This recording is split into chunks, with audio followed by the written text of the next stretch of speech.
Hey, friend, welcome to episode 594 of the My 123 Cents podcast. I'm your host, Kevin Huntsberger, joined this week once again by Chad Smart. Chad, how are things going for you? Things are going well. I'm doing all right. I got some coals in the fire. Not Michael Coles, but yeah, some Adam things Cole? going on. Baby, no, he's not in the fire. He's on the shelf, unfortunately. Hmm. For him, not for me, but for him. I don't wish ill on anybody except you. Um, Of course. just a second. Yes, I agree. Yes, there is more than one podcast in the wrestling sphere. Yeah. All right. Sorry. I just Was that Conrad? no, that would make sense. Well, since you started with that, let's start with that, and we're going to talk about WrestleMania 22 here in a little bit, which was our very first WrestleMania 20-year anniversary.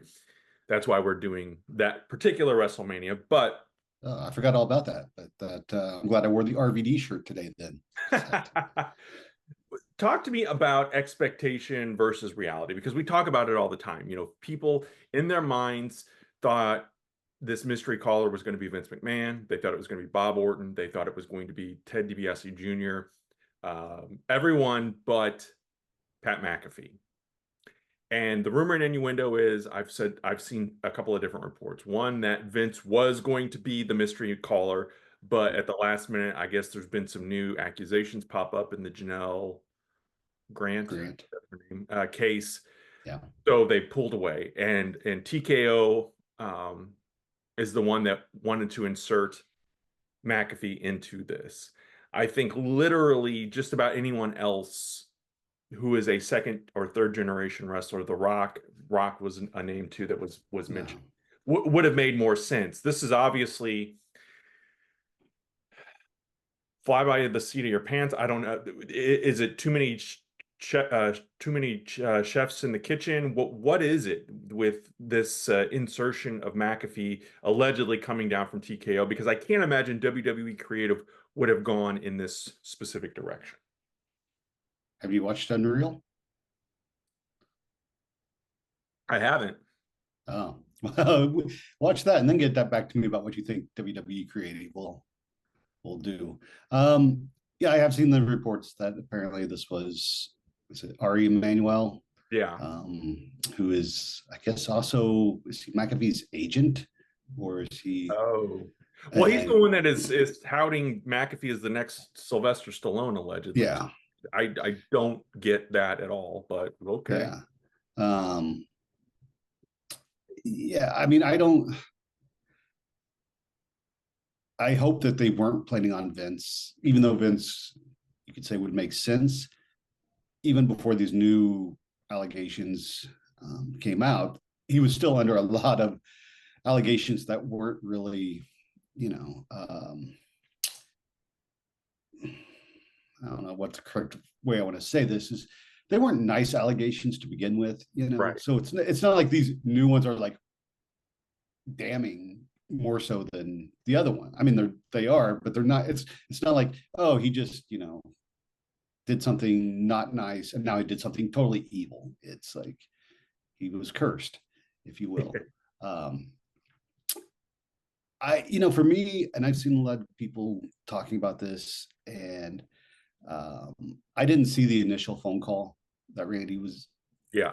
and where Randy said something about there being more than one Right. uh, royal family in wrestling, Yeah. and this is where I think for me it's like, well, was the person on the other end supposed to be someone from a royal family in wrestling, or was he telling Randy basically like, hey, your family is also important. Your Hmm. last name is Orton.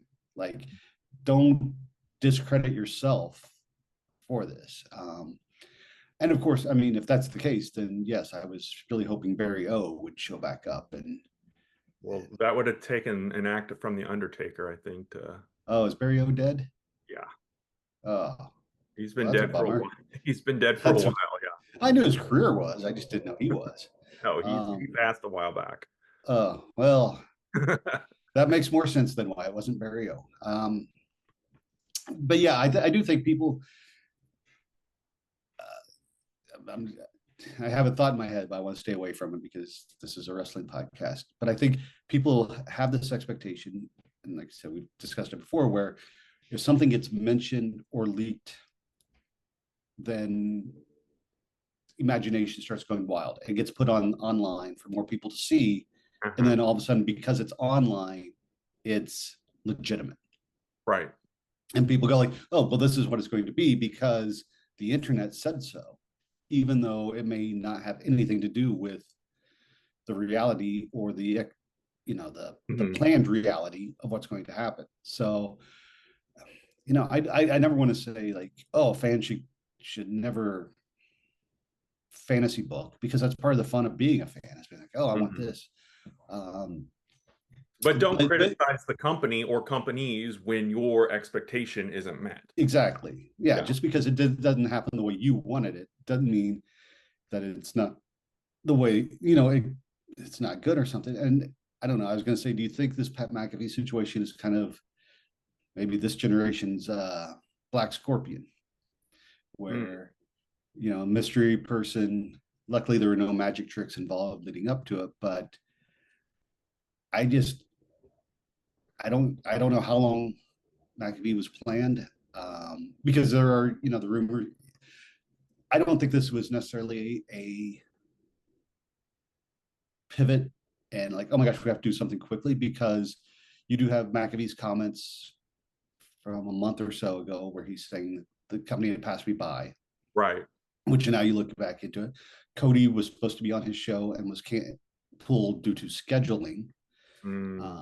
And maybe that could have been like, oh, we don't want Cody going on and Pat building him up and then do this storyline where Pat tears him down. Yeah. That would make no sense. So I think it had been planned for a bit. And again, it's been one day. We Right. can look at Danhausen. Right. He And debuted. that's exactly what I thought after. I'm like, okay, I actually liked the Danhausen thing from day one. Yeah. This thing is still, because to me, it negates what happened on Raw last week with Mm. Stephanie. The conference, not that I necessarily thought it could have been Shane, it could have been anyone. Yeah. It could have been Stephanie, I guess, on the phone with Randy, and then Yeah. that becomes the reveal. I don't know. To me, the whole Stephanie Cody confrontation was Mhm. pointless then. But again, it's a story. It's an ongoing story. So I guess we'll wait and see. But Yeah. I just Well, and then I don't know if you saw the video of Pat after the show where he said, if Randy doesn't win at Mania, I'll step away. that was going to be my next question for you. Yeah. Okay. Finish your thought. I mean, does that Um, ruin the match? Does that ruin the outcome? I mean, or I mean, we saw it with Hangman Adam Page a few weeks ago. He said he would, mm, challenge for the championship. But then Tony Khan quickly came out to say, well, that was his stipulation. That wasn't the company's stipulation. So mhm, they still have that, I just think sometimes when yeah. wrestling put that, or when that caveat is added, it almost spoils the match, because I'm assuming at this point Randy's going to go over here. Yeah. And I think they, especially if this is night one, I even with Pat's involvement and fans not liking it, I think Randy needs to go over, because if Cody goes over, I think it's just going to be Hmm. deflating for the crowd, because I mean, even with Pat coming in, the crowd was still cheering. Granted, they were in St. Louis, Right. Randy's hometown, even though he's not recognizing it as his home. Just his family in St. Louis is his home. Um, but I think if Cody wins, and I think it's a lot like last year's Cena Cody match, Hmm. where you've got celebrity involvement that no one, especially right now, is interested in. Uh-huh. And so it's going to come down to that match. How good is the match going to be? And with Cena Cody, we saw it that the match wasn't good to begin. Even before Travis Scott wandered out to the ring. The match wasn't good because of the story they were trying to tell with the Cena heel turn. Yeah. So we'll see. I've been able to buy the Orton heel turn much more so than Cena, just because Randy has Mhm. been in that place before.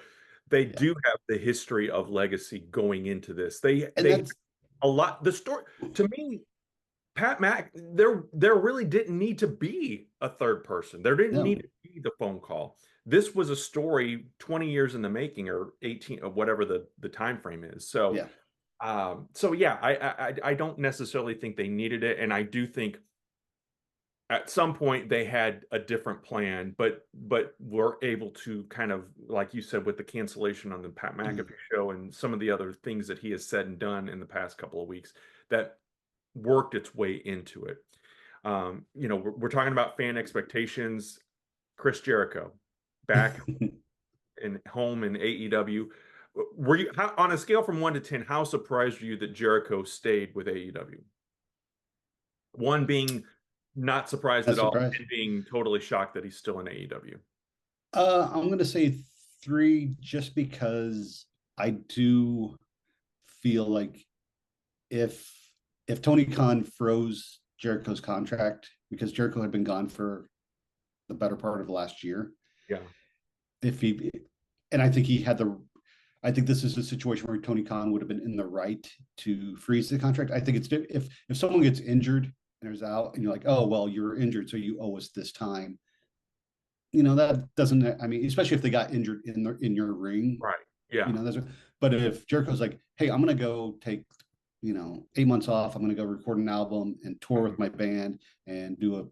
I don't know if he has any other film projects or anything that he did in that time off. Then it's like, well, okay, you have a contract with us, but you're doing all this side stuff. We're going to hold you to, the dates that you are contractually obligated to. So, in that regard, I'm not surprised that Jericho came back to AEW.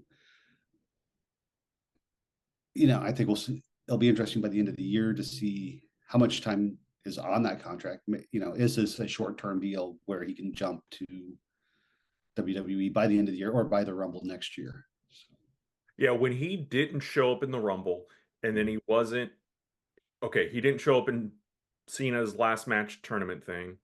He didn't show up at the Rumble, and he wasn't in the box, and he was still on AEW's website. I mm, was losing hope quick. But there were, a lot of podcasters, especially the one which I sometimes wonder, is Conrad throwing stuff out there to stir the pot, so to speak? mm, Because he is very tried and true to AEW. I know you don't listen to his shows, but he's mm, always plugging AEW and pushing, which is great.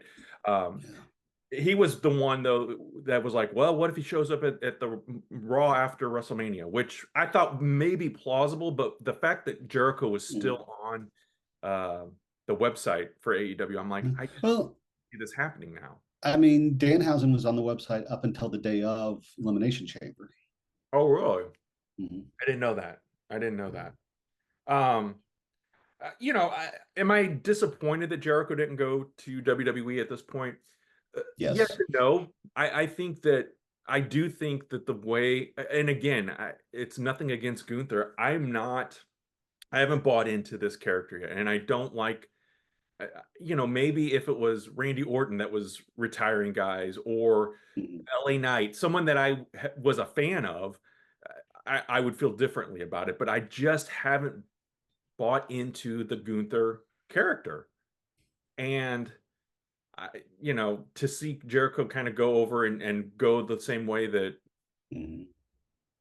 Goldberg and AJ and Cena all went, I don't know. I could see Jericho wanting a little more control over his Mhm. destiny, if you will. And so it'll be interesting to see. Yeah, now that they're obviously going to do Seth and Gunther. Gunther, and we'll talk more about this year's Mania next week as the kind of the go home, which um, I guess we'll technically, yeah, we'll still have that weekend, and then Mania hits that weekend, right?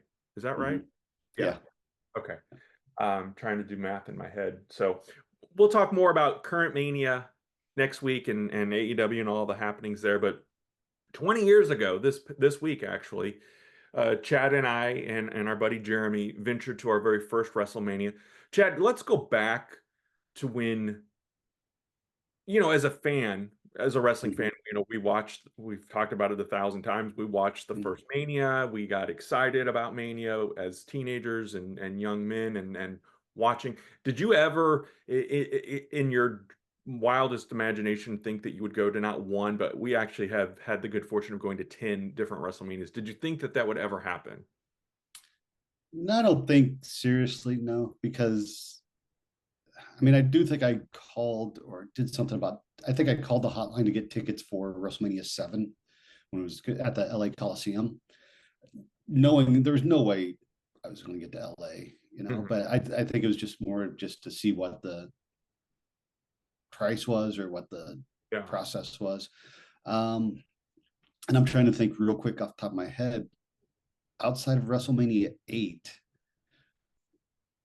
I guess 13 was in Chicago as well. I was like trying to think of which ones were close to Right. Illinois. Eight was I was a freshman in college for eight, and I had thought about it because Indianapolis was, only about probably a Right. 5-hour Yeah. drive from where I was at the time. But again, this was back pre-internet. I didn't know I credit you for all of this happening because I never had the know-how or the gumption, I guess, to call or stake it out and figure out how to get tickets. So because I remember talking about that specifically, and then my brother-in-law lives in New York, and when WrestleMania 20 rolled around, this was right before I met you guys here in Southern Illinois. That Christmas, the Christmas of 2003, before we moved to Illinois, I remember talking because my brother, like I said, our brother-in-law lives in New York and was going to try to figure out a way to get tickets to MSG to go to WrestleMania 20. Obviously, that didn't happen either. But Mhm. meeting you then and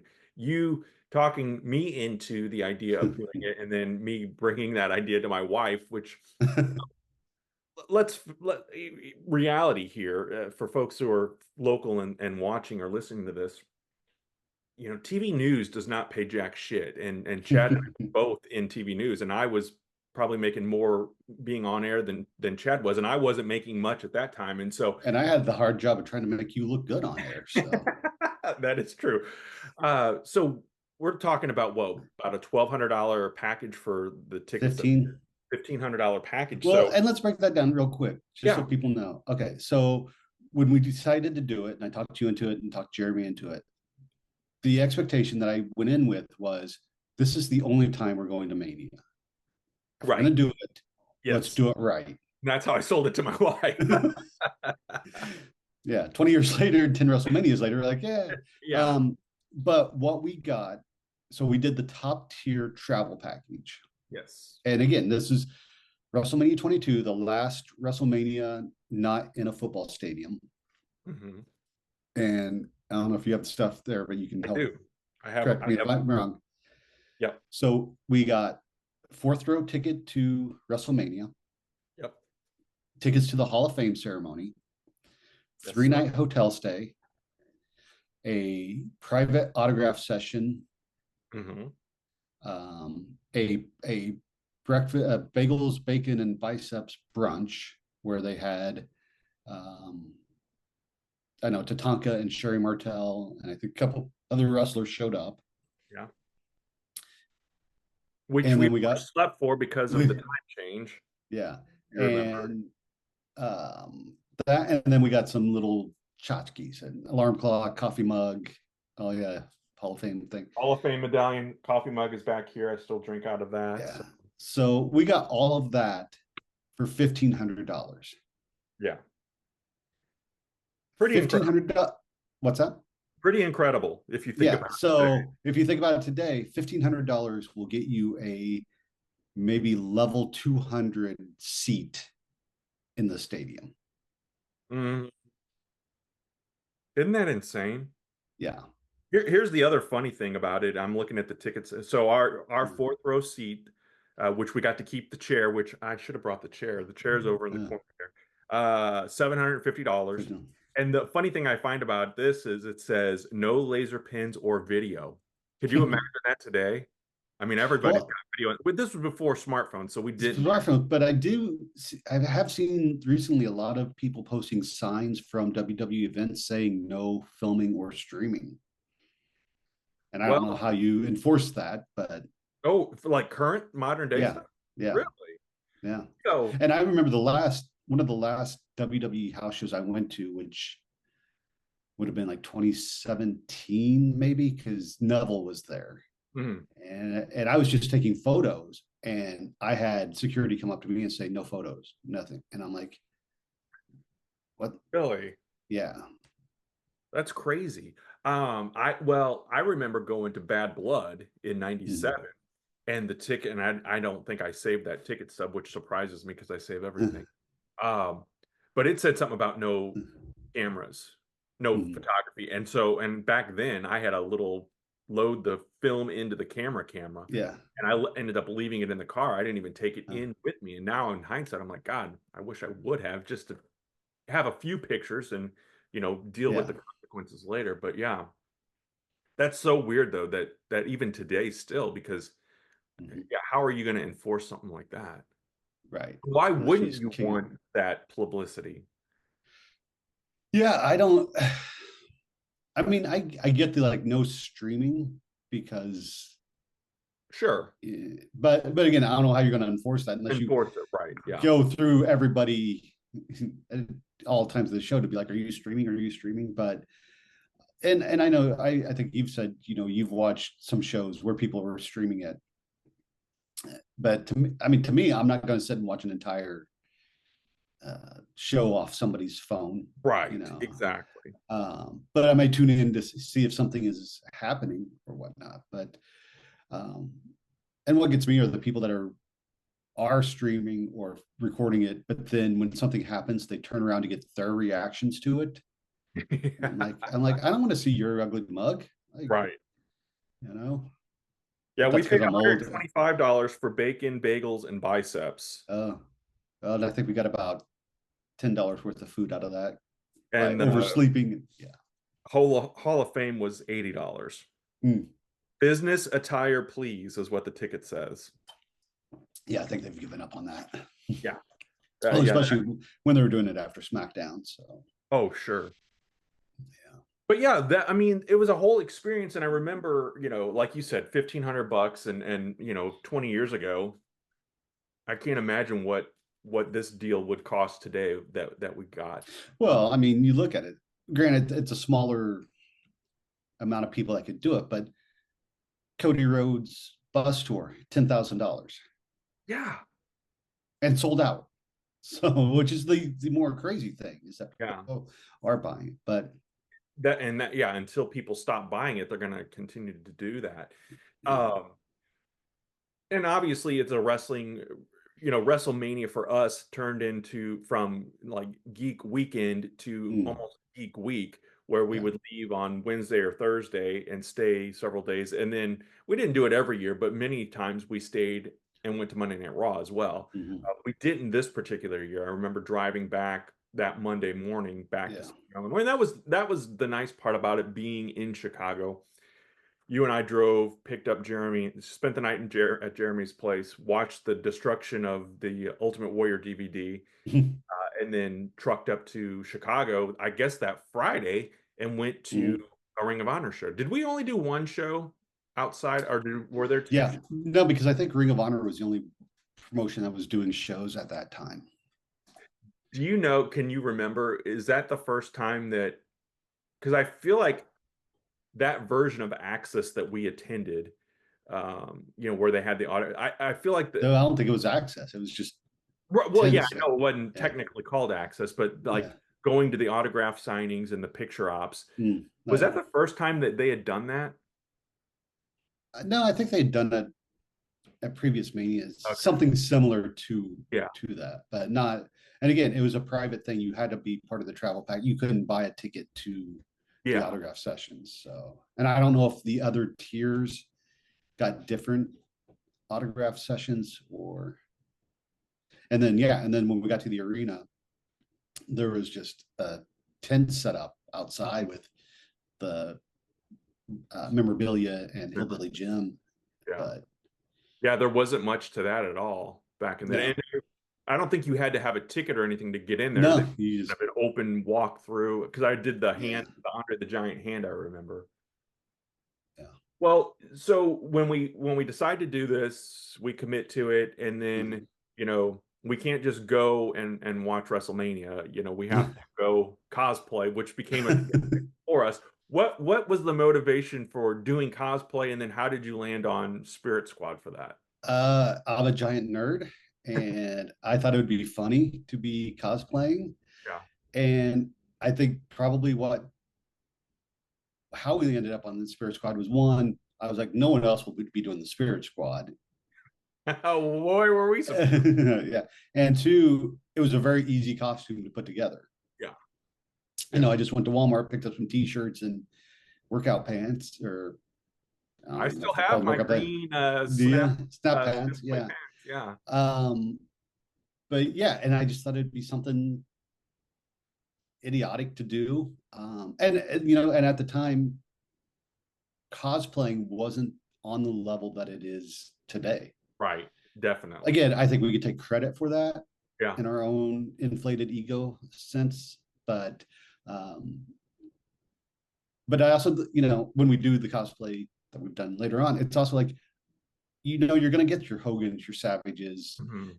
Undertakers, Foley. You know, go with somebody that isn't popular. You know, that people aren't doing. So I think the funny thing about that, and we've talked about it before, but the number of people, because at Allstate Arena, which is where WrestleMania was held, we got there early. I mean, it was still light, it was daytime, and mhm, we walked around, we ate at Chipotle. We yeah, ran into our buddy Travis and his friend, and Paul London so was eating Poland. at Okay, Chipotle. Do you remember this? I thought it was Rene Dupree, but yeah, Poland. I think it Or was was Paul. or was Renee Uh, with, or was it both of them? Probably It both. might Yeah. have been both of them, and the Okay. kid, because he was a kid that was with or a Yeah, teenager. yeah. He said something to one of them about, "Hey, are you?" And he goes, the response was, "I'm at Chipotle 2 hours before the show. You think I'm wrestling tonight or something along those lines?" Yeah. And I remember getting a chuckle out of that. But we're in Spirit Squad gear, and we had walked around Target before the show as well, just to kill time.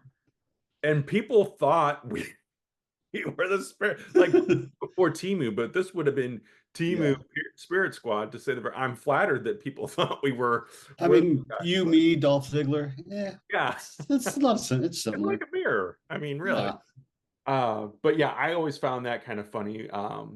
But yeah, I think that the cosplay helps in. I know I am, and I think you are to an extent too, introverted in that Hmm. we're not going to just walk up and strike up a conversation with Right. people. And the cosplay, that's kind of like the funny suits that I would wear to Mhm. these conferences that I would go to, because it is an icebreaker, and it kind of opens that moment up to talk to people. Um so yeah, I do appreciate and laugh still looking back, and I wish this would have Yeah. been an era with smartphones where we could have had more Well, pictures and videos of those things. and you know, here's the, it's a small world, but I still wouldn't want to paint it scenario is after the biceps brunch thing, you know, we started a tradition, another tradition that lasted for several years, which was getting interviewed by somebody and then not making the final cut of the Yes, thing. yes, And so we're getting interviewed by this person, and they bring up the fact that we're the Spirit Squad, or somehow this comes up to where when we then go back to the hotel room, I'm like, guys, we're cheerleaders.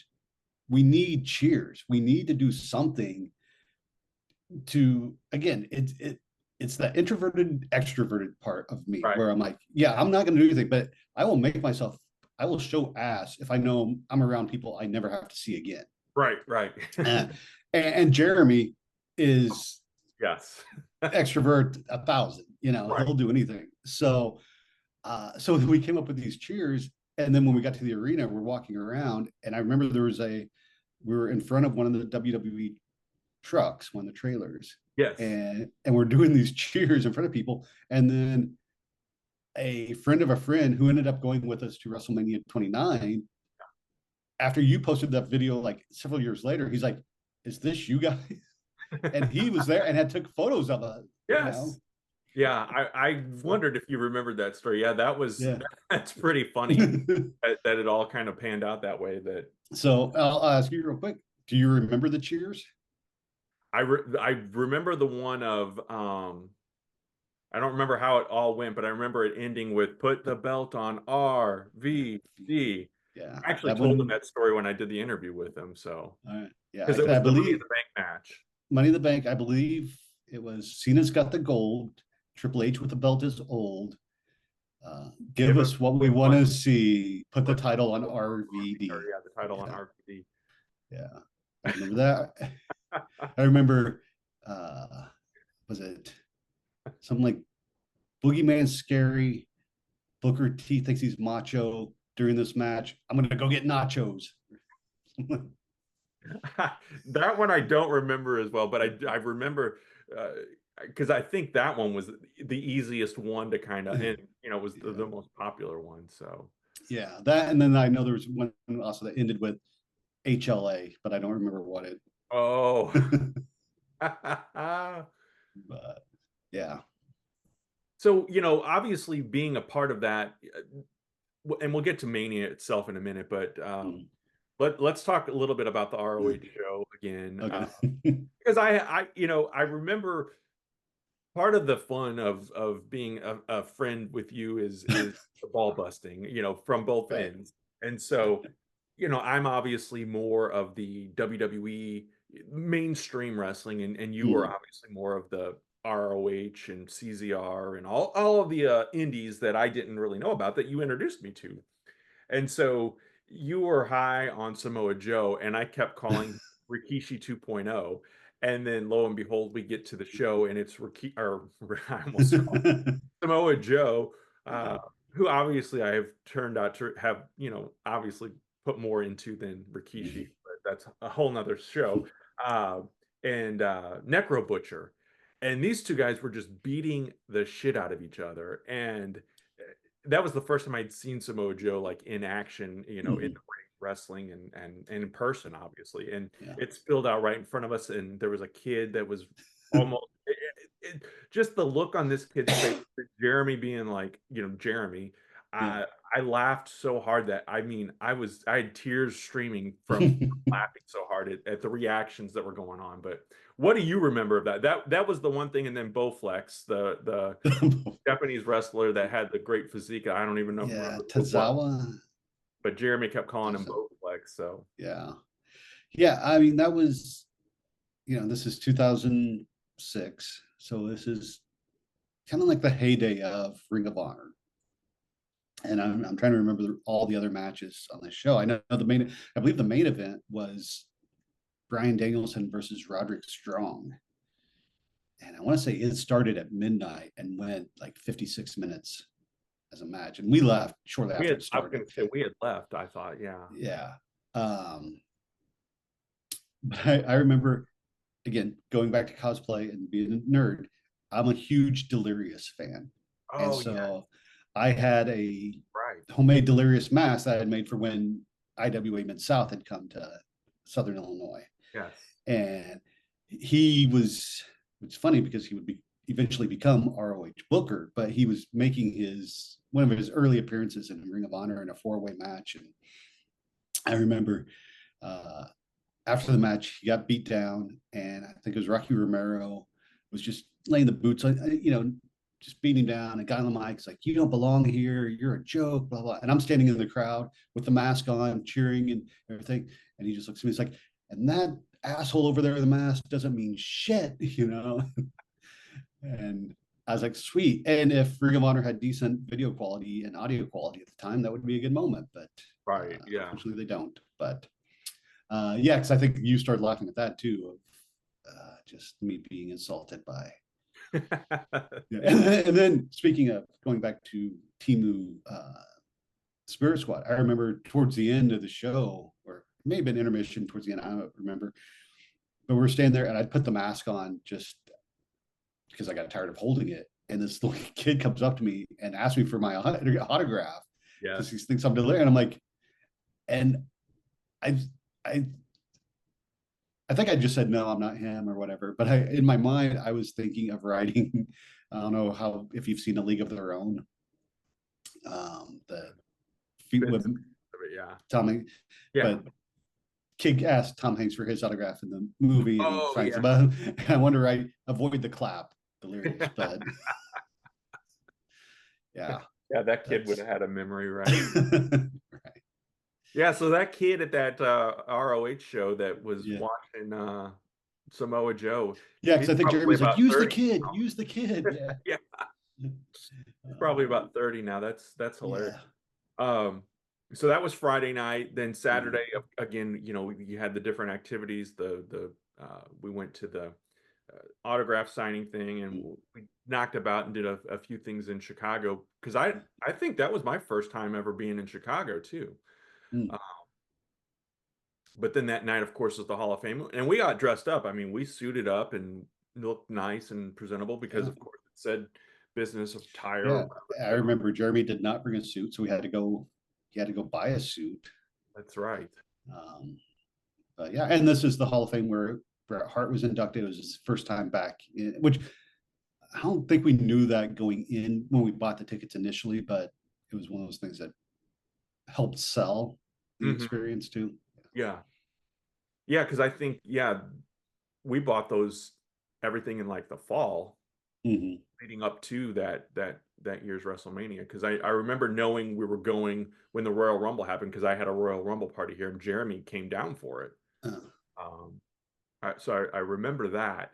But yeah, I mean, and if you look back at that Hall of Fame, the class itself, but then also the inductors, because that's the year mm-hmm. Mean Gene went in and Hulk Hogan inducted him, Brett went in and Stone Cold inducted him. Tony Atlas was there, William Refrigerator Perry was there, Sensational Sherry, Ted DiBiase. Um, and I think that was really kind of an eye opener with Sherry being up there that, Mm-hmm. where we learned that wrestling fans are assholes from like catcalling and being obnoxious during Unfortunately, her yeah. speech. But she maintained and did a good job. Mm. And unfortunately, she died a year later, so it's hard to Mm. believe. And then Eddie Guerrero, of course, went in and Benoit and Chavo and Vicky inducted him, And and Ray, yeah. Guerrero was gone a year later as well. So, or I guess a year and a half later. But uh, Two. it's crazy how uh, like there are still moments from that night that I can still see vividly in my memory of Mm-hmm. sitting there and being in the crowd at the Hall of Fame and of course you're trying to take pictures and they're not turning out, but it's just Yeah. kind of taking in the moment and remembering it and kind of again we went with the mindset of this is going to be our one shot at doing this, so let's go big Mm-hmm. with it. So Yeah. um, very appreciative of that and the fact that you had the know-how of getting all that Mm-hmm. arrangements taken care of. So next day we talked about, waking up Sunday late, but we made it to the tail end of the breakfast with Mm-hmm. superstars that were on that panel and kind of talking and stuff. I guess actually let's talk about the autograph thing because we went through. I remember Booker T and Kane for sure.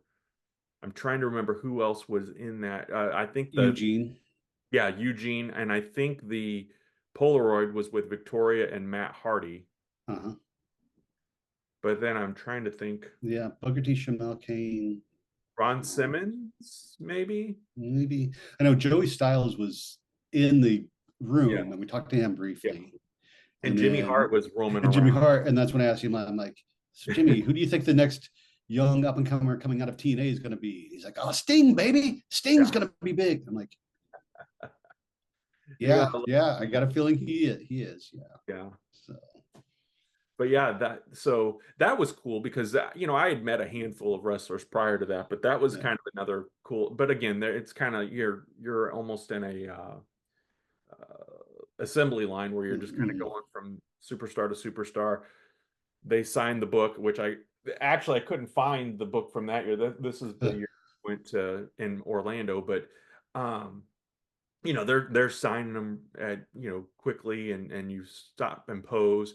Chris Nowinski, I think, might have been one too. I don't Maybe. remember if he was at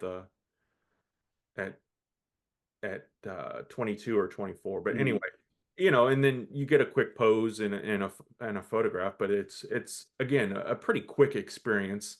How does that first one compare to other ones that you've been to? Because I know you've been to like WrestleCon and done more, and I Mm. went with you that one year. But uh, to me, the Mm. autographs are cool, but I'd rather just get the picture and have a To minute the to picture. say something than to get the autograph. But Yeah, I'm not. I mean, I do have a collection, small collection of autographs. I don't know where my commemorative books are that I've gotten, but like I've got a bunch of DVDs signed. To me, those are more yeah, uh, impressive than just a book.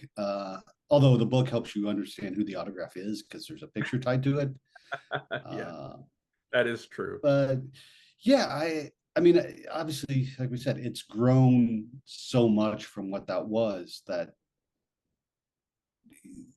other WWE events or WrestleCon itself are just, you know, it, and it comes down because I've also done, I do a lot of celebrity um, autograph sessions, like every 4 months there's one in Burbank that I go to, and it depends on the celebrity. Yeah, Some are just like they'll take it and sign real quick and then do nothing. And I remember a few months ago, because I did this podcast called Out of Touchstone, where we're going through the history of Touchstone Pictures, and I made a poster of the first 11 years of Touchstone movie posters, and I've been trying to get that signed. And uh, Mike Myers, the not Mike Meyer, that's Wayne's World. I can't think of his name. He was on news radio, part of Kids in the Hall. Andy Dick. Uh, Oh, Dave Foley, Mick Foley. Dave No, Foley, yeah, Dave Mick Foley, yes. Foley.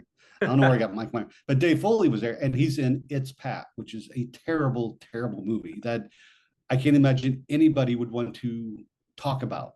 Yeah, And so I went up to him. I'm like, "Hey, do you mind signing, this It's Pat part of the poster?" And he's like, "Oh my gosh, yeah, that was my first job in Hollywood," and blah blah. And I'm like, and again, introvert, socially awkward. I'm like, I don't want a conversation. I just want you to sign this poster and I will move on. And I yeah.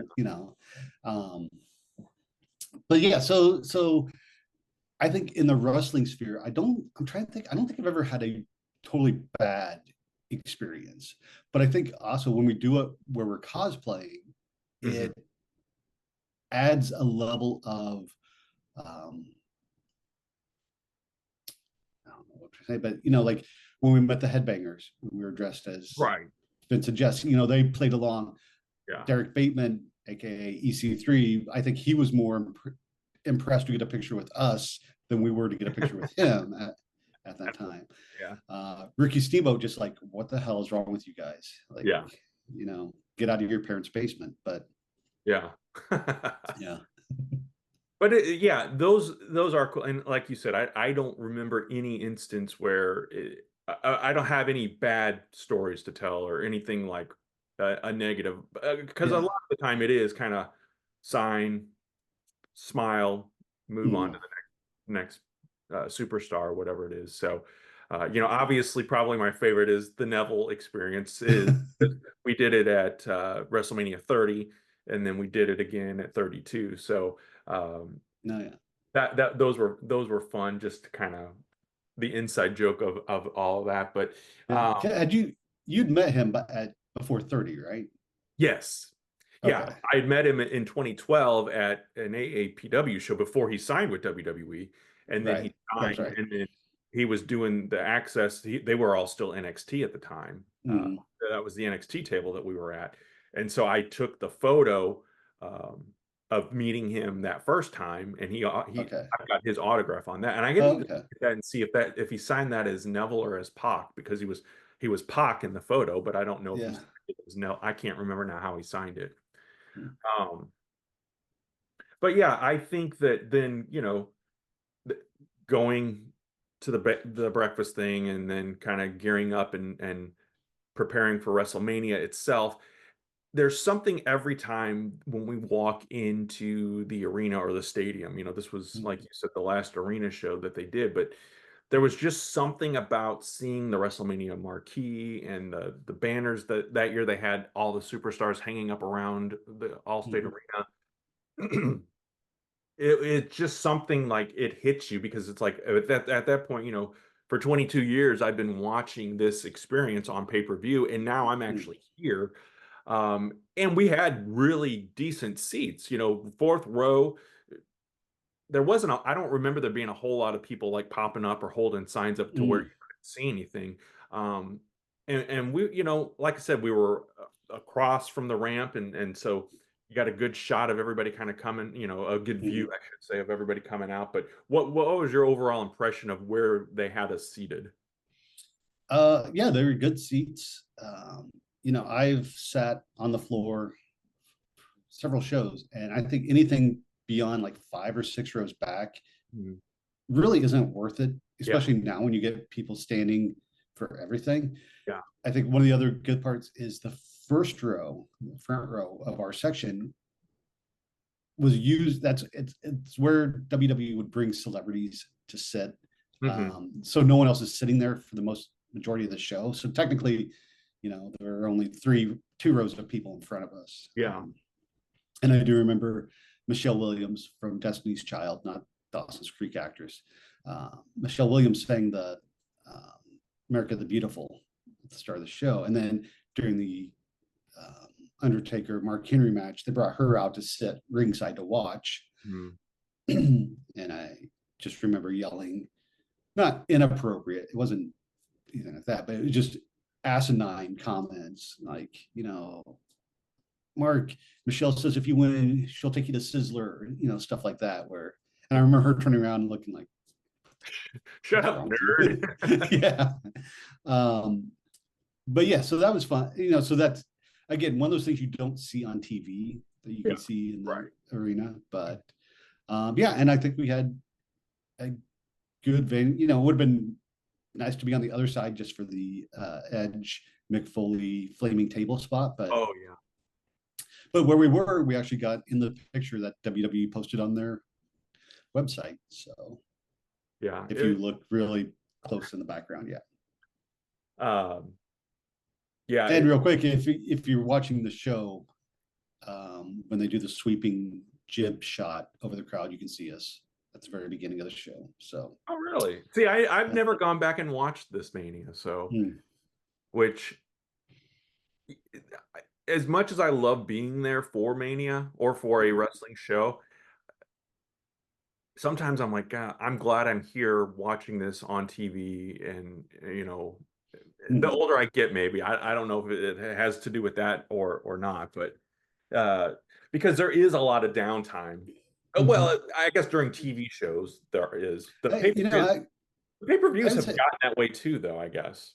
yeah. And I actually think that being there live, there's not as much, it doesn't feel like as much downtime as when you're watching TV, because when you're watching on TV, you get the commercial breaks, you get Hmm. all this stuff. Whereas I think even in between matches at the live show, there's just the energy of the crowd or the Yeah. reaction. It's something to keep you engaged. Yeah, So, and it doesn't feel like there's enough time to like here, I get up and go to the restroom during Raw, mm, but during you're there live, it doesn't feel like there's that much time to go do that kind of right, stuff. 'cause you have to get to I mean, your bathroom, I'm guessing, is not Right. as far away. Your snacks aren't, you don't have to wait in line, Yeah. hopefully, for your bathroom. Yeah. Um, yeah, I mean, that was the thing. I just attended AEW Revolution a few weeks ago, and um, yeah, we missed an entire match because we went out to get something to eat, and granted, we stayed out in the concourse to eat because I didn't want to try to go back to my seat with, especially now they give you a cup with no lid on it. And I'm like, I don't want to Yeah. accidentally spill this. Right. So we sat out in the concourse to eat. But yeah, we missed an entire match, which, um, and I remember WrestleMania 26 I think I went to the bathroom during the IC title match between JBL and Rey Mysterio. Oh yeah, that's And right. that match was like 30 seconds, Yeah. so Yeah. yeah. Yeah, I remember you came back and I'm like, he lost it. So Hmm. yeah, it was that quick. obviously, I guess what match or what moments from that first one stand out to you? I think probably one of my favorite moments is one because it's been erased is the spot with Trish and Mickey James. Yeah, And not because of the perversion of it, but yeah, it was a fun. I think the crowd did not expect that, yeah. and like I said, you can't find it on the show anymore. So um, I think the unexpectedness of that was funny and got us all, the crowd to kind of pop and go crazy. Mhm. Um, I still remember, and I was never a huge Cena fan, but I remember like getting into that moment of when he makes Triple H tap out and kind of the music playing and like I was Yeah. fully immersed. I remember feeling fully immersed. And then when they played Big Time, which was the Peter Gabriel song, that was the theme for that year's Mania. I remember Hmm. that song and I'm like, I remember appreciating that moment of I am at WrestleMania. Like I never thought as a 13, 14, 15-year-old kid watching this, the closest I ever got was going and seeing it on closed circuit for WrestleMania 4, which is a different experience, but it was cool nonetheless. But Yeah. being able to experience that and experiencing it with friends was just an incredible memory for me that I'm like, okay. And obviously it left a good impression because we did it 9 more times. So Well, we did do it 9 more times. I think diminishing returns, though. I think it became less about WrestleMania and more about the just the experience. experience and Yeah. the chance to see different cities, which is why I'm not a fan of how they've been going back to the same places. Yeah. Uh, Although, again, it saves me money because I'm not tempted to go. Um, You've never been to Saudi. You could go next year. it's Cleveland, Cleveland. But I think, yeah, because I mean, real quick, I'm going to run down the other 10 just for people that are very curious listening to the show, which ones we went to, because we went 22, as we've been discussing. 23, which was in Detroit, we didn't go because I had just moved to LA. Mhm. 24, we ended up going because the rumors were it was going to be Ric Flair's last match. Yeah. Um, and then I remember being at 24, and we had met friends at 22 who were also at 24, and like, oh, are you coming to 25? And we're like, no.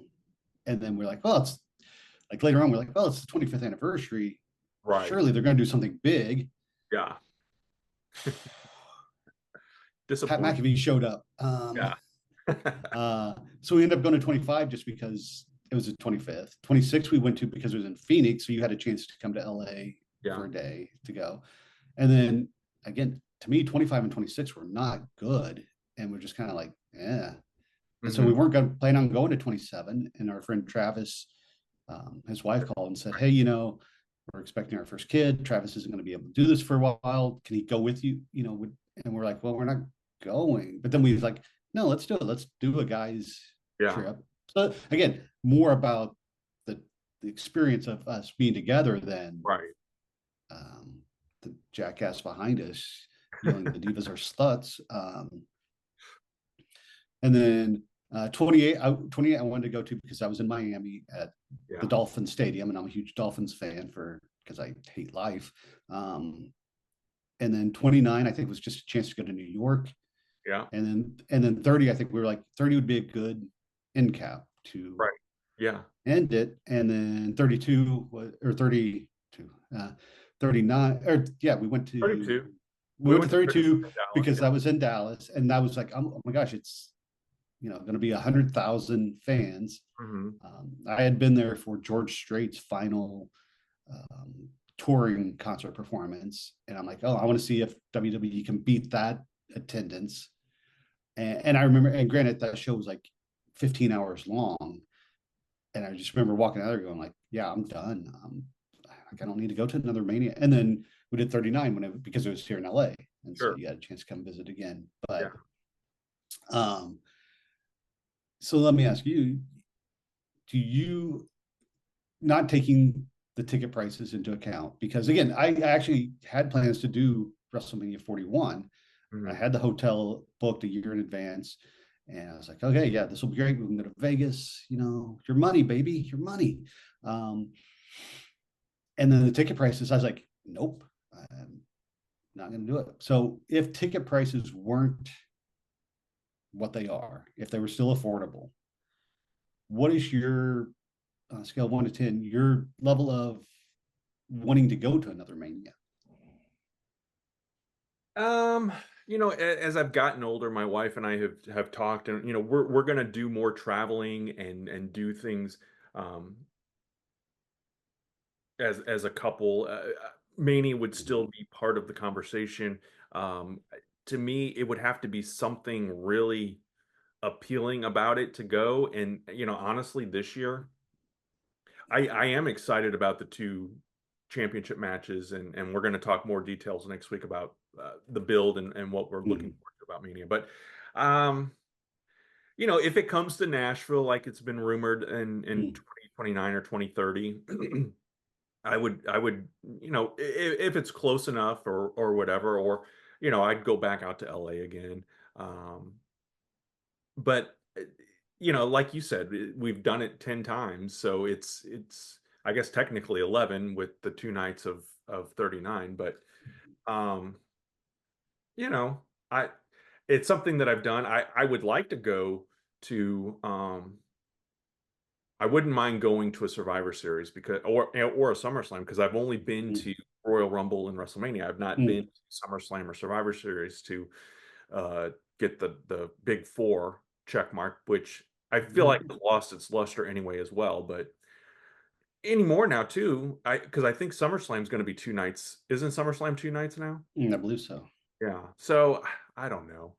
Again, I'm getting to the point where I just like kind of watching it at home, and you know being able to snap others who are watching it and be like, can you believe this, or what the hell happened here, or whatever. So I don't know. I'm on the fence. I mean, And by watching at home, you get the awesome commentary of Michael Cole. So yes. I'm of the mindset of never say never. But it's not something that I'm necessarily actively seeking to do again. But if it comes to the right place and the opportunity is right, then I would yeah, consider doing it again. What about you? no, I think that makes sense. I because again, it's about the experience. Mhm. So for me, if it's in a city that either I haven't been to, which I don't know what city that would be. After doing traveling to see all the hockey teams several years ago, Oh yeah, I think sure. I've crossed off all the major U.S. cities. So Mhm. maybe London if they ever got there. Um, um, and then yeah, if there's a chance, for us to get together again, bring in Jeremy or Travis or other people who wanted to go, it might be interesting. But I'm with you. Like I have other traveling that I want to do, and so and I think for me, the fact that it's 2 nights kills my my enjoyment of it because it's too. I mean, it was too much when it was 7 hours long, and now 2 5-hour nights is still. I'm just like, Yeah. okay, yeah, and I mean, we'll discuss more next week, but like my fandom of WWE right now is not what it was at that level. So it would have to be something that would have to be really